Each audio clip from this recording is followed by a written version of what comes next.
الشيخ طارق عجمي غني عن التعريفين إن شاء الله. يقول الله سبحانه وتعالى في محكم البيان: بسم الله الرحمن الرحيم، واعتصموا بحبل الله جميعا ولا تفرقوا، واذكروا نعمة الله عليكم إذ كنتم أعداء فألف بين قلوبكم فأصبحتم بنعمته إخوانا. صدق الله العلي العظيم. اخواننا الكرام، السلام عليكم ورحمة الله وبركاته. وعليكم السلام ورحمة الله. عندما يخالف الناس الفطرة التي فطرهم الله سبحانه وتعالى عليها، هناك تحدث الخلافات بين الناس، وخصوصا في وقتنا هذا ونحن نمر بأحداث وظروف وأزمات مؤلمة لما يمر بها بلدنا العزيز.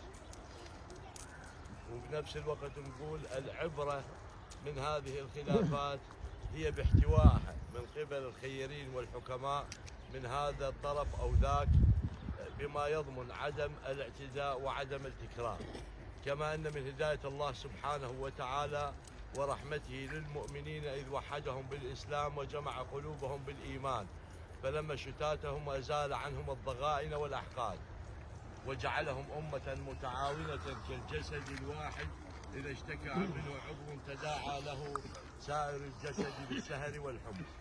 اليوم شمر والبعيج هم بالتأكيد من جسد، أعضاء من جسد واحد، هو جسد العراق، جسد العراق العظيم.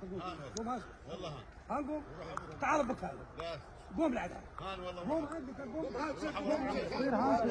البعيج هم من جسد واحد، هو جسد العراق العظيم الذي يجمعنا على الود والتعاطف والتراحم والأخوة فيما بيننا. بنفس الوقت نقول العلاقة بين شمر والبعيج علاقة تاريخية عنوانها الأخوة والجيرة والديرة والمصير المشترك، مما يدعوهم إلى التعامل وفق مبدأ الرحمة والإنصاف فيما بينهم، امتثالا لأمر الله سبحانه وتعالى وضمانا لمرضاته وتعزيزا للنسيج الاجتماعي والعلاقات بين أبناء عشائرنا الكريمة.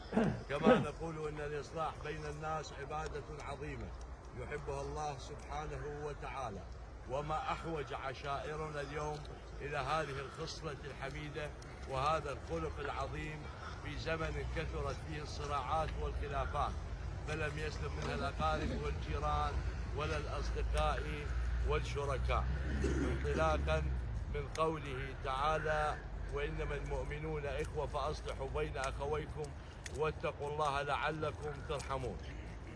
اخواننا الكرام، اليوم امامنا شمر باختلاف مسمياتهم وعناوينهم يسبقونهم المنقولين أعبدة القوم من الشيوخ والوجهاء الكرام من مختلف العشائر من عدنان وقحطان، يسبقونهم السادة المبروكين النسل المبارك والأسوة الحسن، كلهم جايين أسفا واعتذارا لخواننا بعيج عما حدث، وهم حاضرين لكل ما يطيب خواطركم ويرضيكم.